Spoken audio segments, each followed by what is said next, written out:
प्रणाम आप सभी को। मेरा नाम रोशन है। दोस्तों, आज मैं आपके लिए लेकर आया हूँ विश्व कथा साहित्य से मशहूर लेखक मैक्सिम गोर्की की लिखी एक बहुत ही लोकप्रिय कहानी, जिसका शीर्षक है एक चूहिया सी लड़की। तो आइए शुरू करते हैं कहानी का पाठ। नन्ही मुन्नी एकदम चूहिया सी बच्ची थी वह बटोही। हर बार जब भी इस जुमले की मुझे याद आती है, समय के आवरण को बेध उम्र से जर्जर दो क्षण आंखें मेरी ओर मुस्कुरा उठती है।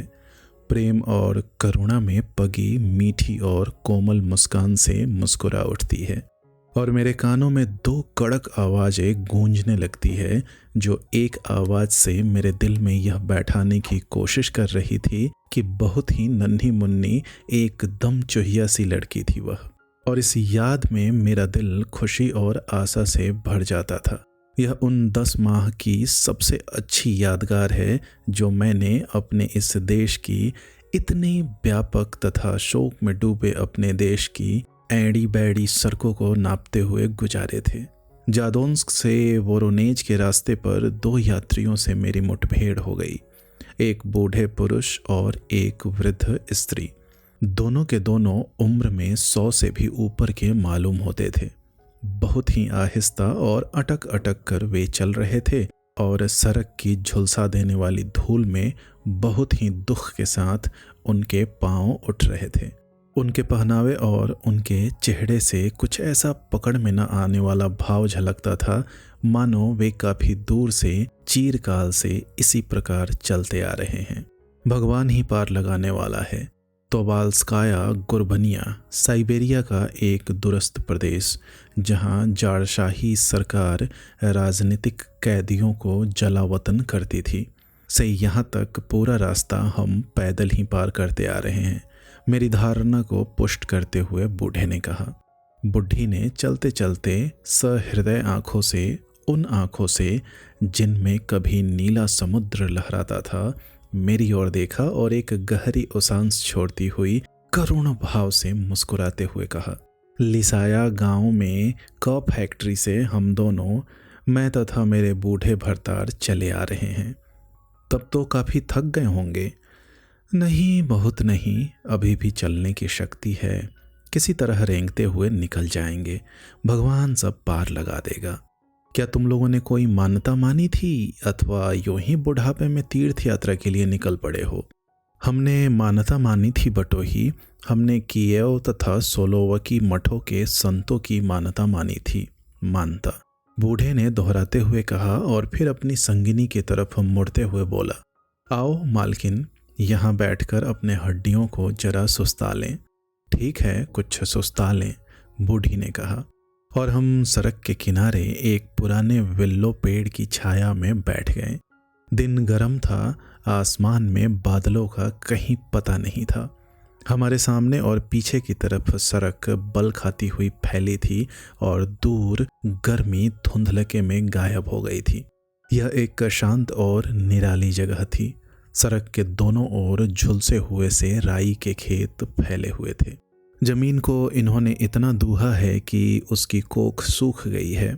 कुछ डंठलों को मेरी तरफ बढ़ाते हुए, जिन्हें उसने तोड़ लिया था, बूढ़े ने कहा। जमीन और उसकी दया पर निर्भय रहने वाले किसानों के बारे में हम बातें करते रहे।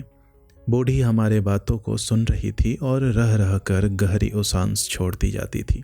कभी कभी अपनी ज्ञान तथा बुद्धिमत्तापूर्ण बातों से योग भी देती जाती थी।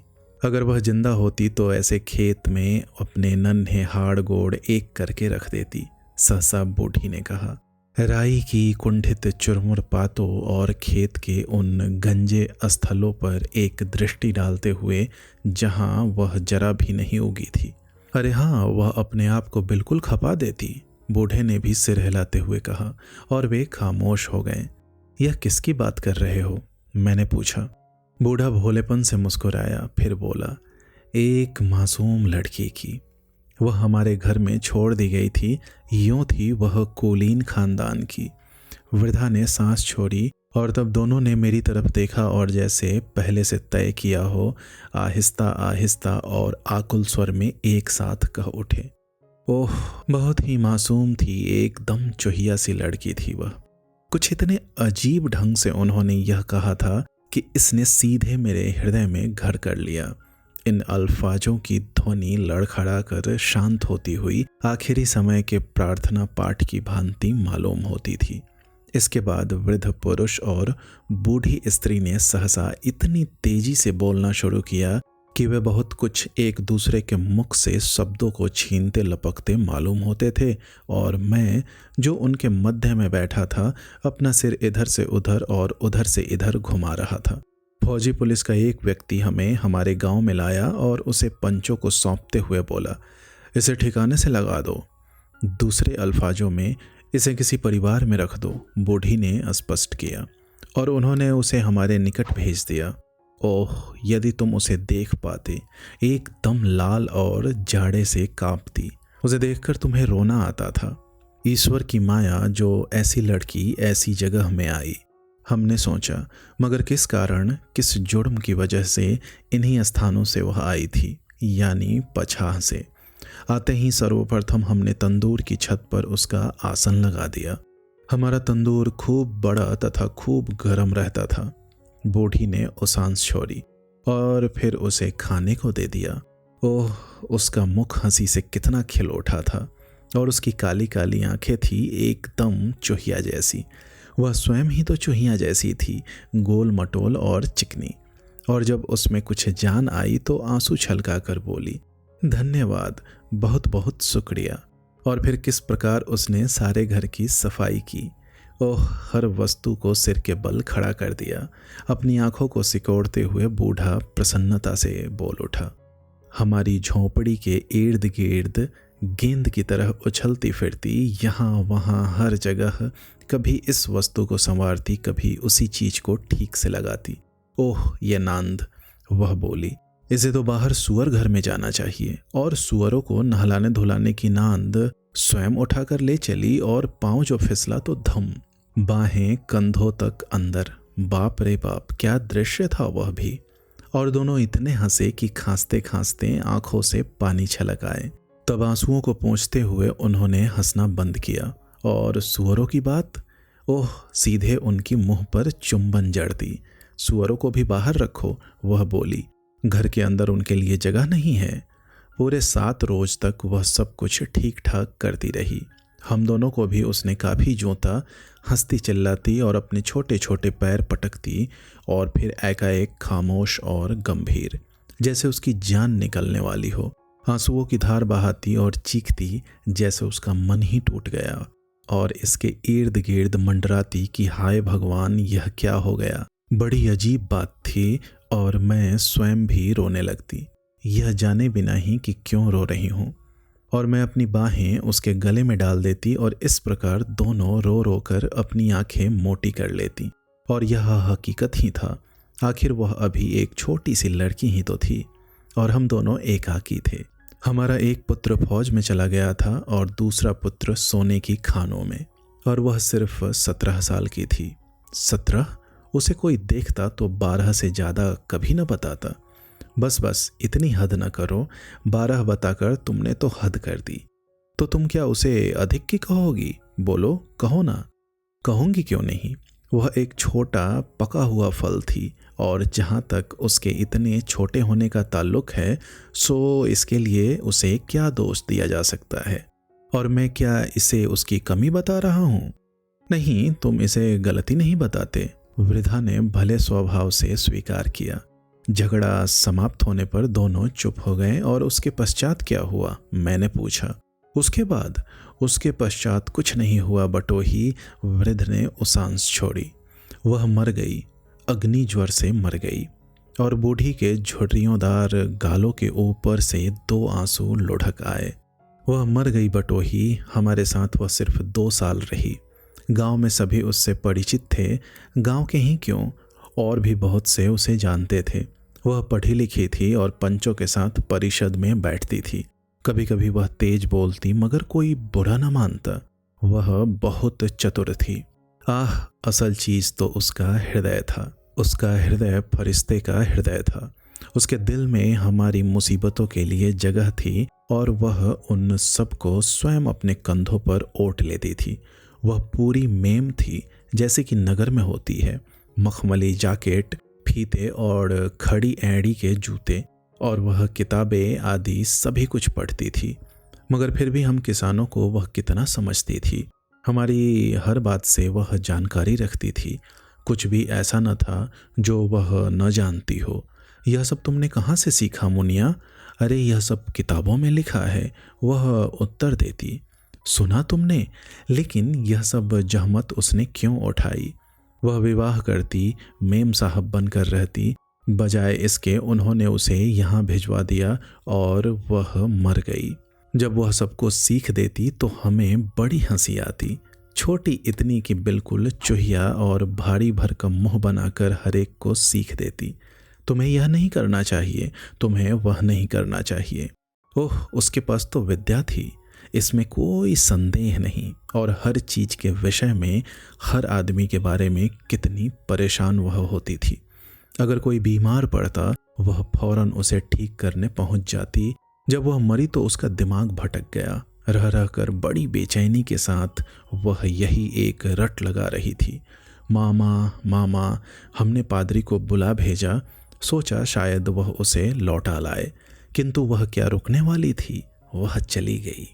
बूढ़ी के गालों पर से आंसू ढरक चले और एक बहुत ही रमणीय भाव मुझ पर छा गया। मुझे लगा जैसे ये आंसू मेरे खातिर बहाए जा रहे हों। सारा गांव हमारे घर पर इकट्ठा हो गया। हमारा आंगन उनसे भरा था। सड़क पर उनकी भीड़ एकत्रित थी और वे कह रहे थे, अरे यह क्या कहते हो? क्या वह सचमुच नहीं रही? इतना ज्यादा चाहते थे उसे।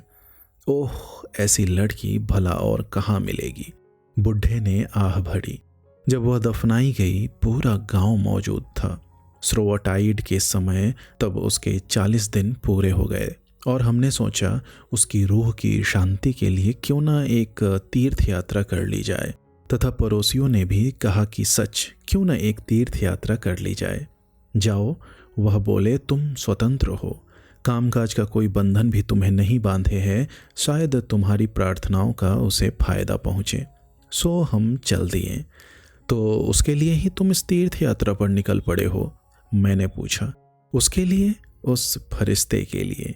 हमारा प्रिय प्रभु यह जानते हुए भी कि पापों का भार हम पर ही लादा, हमारी प्रार्थना सुने और उसे गुनाहों से नजात दे।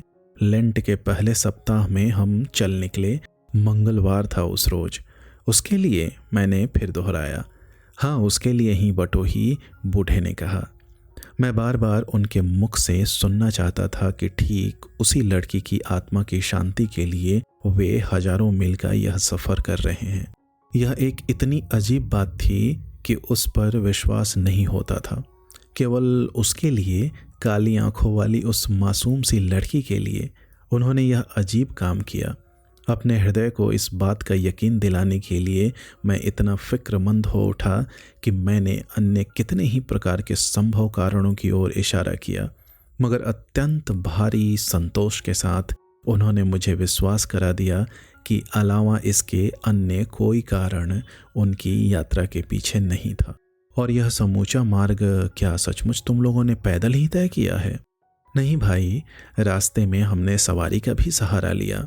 एक दिन सवारी और एक दिन पैदल, ऐसे ही बढ़ रहे हैं, आहिस्ता आहिस्ता अपनी काया को घसीटते।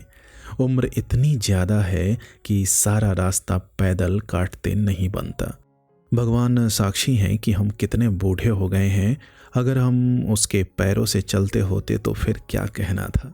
और वे एक बार फिर उसके विषय में बात करने की उत्सुकता में एक दूसरे में होड़ लगाने लगे। उस औरत के बारे में जिसे भाग्य ने घर और माँ से इतनी दूर और इतने अनजान किनारे पर फेंक दिया था, अग्नि ज्वर से मरने के लिए। 2 घंटे पश्चात हम उठ खड़े हुए, अपने रास्ते चल दिए। मेरे दिमाग में इस लड़की के सिवा और कोई चीज और कोई विचार नहीं उठ रहे थे, मगर भरसक कोशिश करने पर भी मैं उसका चित्र अपनी कल्पना में मूर्त न कर सका। अपनी कल्पना की इस दुर्बलता का अनुभव कर मेरा हृदय कचोट उठा। किसी भली और खूबसूरत चीज की कल्पना करना एक रूसी के लिए सदा मुश्किल होता है। जल्दी ही उक्रेन का एक निवासी अपनी गाड़ी को हाँकता पीछे से आ निकला। उदास दृष्टि से उसने हमारी ओर देखा और दुआ सलाम के जवाब में अपनी टोपी उठाता हुआ बूढ़े दंपति से बोला, आओ गाड़ी में आ जाओ, अगले गांव तक चले चलो। वे गाड़ी में चढ़ गए और धूल के एक बादल में गुम हो गए और मैंने इस बादल के मध्य आगे डग बढ़ाया। मेरी आंखें उस गाड़ी पर जमी थी जो उस बूढ़े पुरुष और उस वृद्ध स्त्री को लिए जा रही थी, जो एक चूहिया सी लड़की की आत्मा की शांति के लिए। मेरी आंखें उस गाड़ी पर जमी थी जो उस बूढ़े पुरुष और उस वृद्ध स्त्री को लिए जा रही थी, जो एक चूहिया सी लड़की की आत्मा की शांति के लिए, जिसने उनका हृदय हर लिया था, हजारों मील की यात्रा पर निकल चुके थे। दोस्तों, उम्मीद करता हूँ यह कहानी आपको पसंद आई होगी। ऐसी ही ढेरों कहानियाँ सुनने के लिए आप हमसे जुड़े रहें। बहुत बहुत धन्यवाद।